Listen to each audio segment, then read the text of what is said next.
ನಮಸ್ಕಾರ ರೈತ ಬಾಂಧವರೇ. ರಾಜ್ಯದಲ್ಲಿ ಮುಂಗಾರು ಮಳೆ ಕೊರತೆಯಿಂದ ಸಂಕಷ್ಟಕ್ಕೆ ಸಿಲುಕಿರುವ ರೈತರ ನೆರವಿಗೆ ಸರ್ಕಾರ ಮಹತ್ವದ ನಿರ್ಧಾರ ಕೈಗೊಂಡಿದೆ.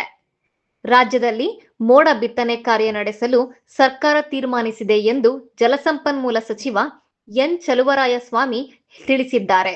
ವಿಧಾನಸೌಧದಲ್ಲಿ ಗುರುವಾರ ಗಮನ ಸೆಳೆಯುವ ಸೂಚನೆ ವೇಳೆ ಶಾಸಕ ಎನ್ಎಚ್ ಕೋನರೆಡ್ಡಿ ಅವರು ರಾಜ್ಯದಲ್ಲಿ ಮಳೆ ಕೊರತೆಯಿಂದ ಜನರು ಮತ್ತು ಜಾನುವಾರುಗಳಿಗೆ ಕುಡಿಯುವ ನೀರು ಹಾಗೂ ಮೇವಿನ ಸಮಸ್ಯೆ ಎದುರಾಗಿದೆ.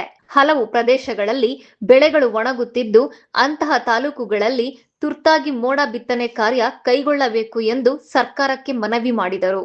ಇದಕ್ಕೆ ಉತ್ತರಿಸಿದ ಸಚಿವ ಚಲುವರಾಯಸ್ವಾಮಿ, ಈಗಾಗಲೇ ಮೋಡ ಬಿತ್ತನೆ ಕುರಿತು ನಡೆದ ಸಭೆಯಲ್ಲಿ ಒಪ್ಪಿಗೆ ನೀಡಲಾಗಿದೆ. ಶೀಘ್ರದಲ್ಲೇ ಮೋಡ ಬಿತ್ತನೆ ಕಾರ್ಯಕ್ಕೆ ಕ್ರಮ ಕೈಗೊಳ್ಳಲಾಗುವುದು ಎಂದು ಭರವಸೆ ನೀಡಿದರು. ರಾಜ್ಯದ ದಕ್ಷಿಣ ಭಾಗದಲ್ಲಿ ಮೋಡಗಳ ಪ್ರಮಾಣ ಹೆಚ್ಚಾಗಿರುವ ಹಿನ್ನೆಲೆಯಲ್ಲಿ ಮೋಡ ಬಿತ್ತನೆ ಕೈಗೊಂಡರೆ ಅನುಕೂಲವಾಗುವ ಸಾಧ್ಯತೆ ಇದೆ. ಆದರೆ ಉತ್ತರ ಕರ್ನಾಟಕ ಭಾಗದಲ್ಲಿ ಮೋಡಗಳ ಪ್ರಮಾಣ ಕಡಿಮೆ ಇರುವುದರಿಂದ ಅಲ್ಲಿ ಮೋಡ ಬಿತ್ತನೆಯಿಂದ ಎಷ್ಟರ ಮಟ್ಟಿಗೆ ಅನುಕೂಲವಾಗಲಿದೆ ಎಂಬ ಬಗ್ಗೆಯೂ ಚರ್ಚೆ ನಡೆಯುತ್ತಿದೆ ಎಂದು ಸಚಿವರು ತಿಳಿಸಿದರು. ಮೋಡಗಳಿರುವ ಪ್ರದೇಶಗಳಲ್ಲಿ ಯೋಜನೆಯನ್ನು ಅನುಷ್ಠಾನಗೊಳಿಸುವ ಬಗ್ಗೆ ಸಚಿವ ಸಂಪುಟದಲ್ಲಿ ನಿರ್ಧಾರ ಕೈಗೊಳ್ಳಲಾಗಿದೆ. ಸರ್ಕಾರ ಮೋಡ ಬಿತ್ತನೆಗೆ ಆದೇಶ ನೀಡಿದೆ. 60 ದಿನಗಳ ಅವಧಿಯಲ್ಲಿ ಒಟ್ಟು 200 ಗಂಟೆಗಳ ಕಾಲ ಮೋಡ ಬಿತ್ತನೆ ನಡೆಸಲು ಯೋಜಿಸಲಾಗಿದ್ದು, ಇದಕ್ಕಾಗಿ 29 ಕೋಟಿ ರೂಪಾಯಿ ವೆಚ್ಚ ಮಾಡಲಾಗುತ್ತಿದೆ. ರಾಜ್ಯದ 29 ಜಿಲ್ಲೆಗಳ 188 ತಾಲೂಕುಗಳಲ್ಲಿ ಬರ ಸಮಸ್ಯೆ ಎದುರಾಗಿರುವ ಹಿನ್ನೆಲೆಯಲ್ಲಿ ಉತ್ತರ ಕರ್ನಾಟಕದ ಜಿಲ್ಲೆಗಳಿಗೆ ಮೊದಲ ಆದ್ಯತೆ ನೀಡಲಾಗುತ್ತಿದೆ. ಮಳೆ ಕೊರತೆಯಿಂದ ಸಂಕಷ್ಟದಲ್ಲಿರುವ ರೈತರಿಗೆ ಮಳೆಯ ನಿರೀಕ್ಷೆ ಮೂಡಿಸಿರುವ ಈ ಯೋಜನೆ ಎಷ್ಟರ ಮಟ್ಟಿಗೆ ಪರಿಣಾಮಕಾರಿಯಾಗಲಿದೆ ಎಂಬುದನ್ನು ಕಾದು ನೋಡಬೇಕಾಗಿದೆ. ಬೇಸಾಯಕ್ಕೆ ನೀರು ಬಿಡುವ ಬಗ್ಗೆ ಮಹತ್ವದ ತೀರ್ಮಾನ.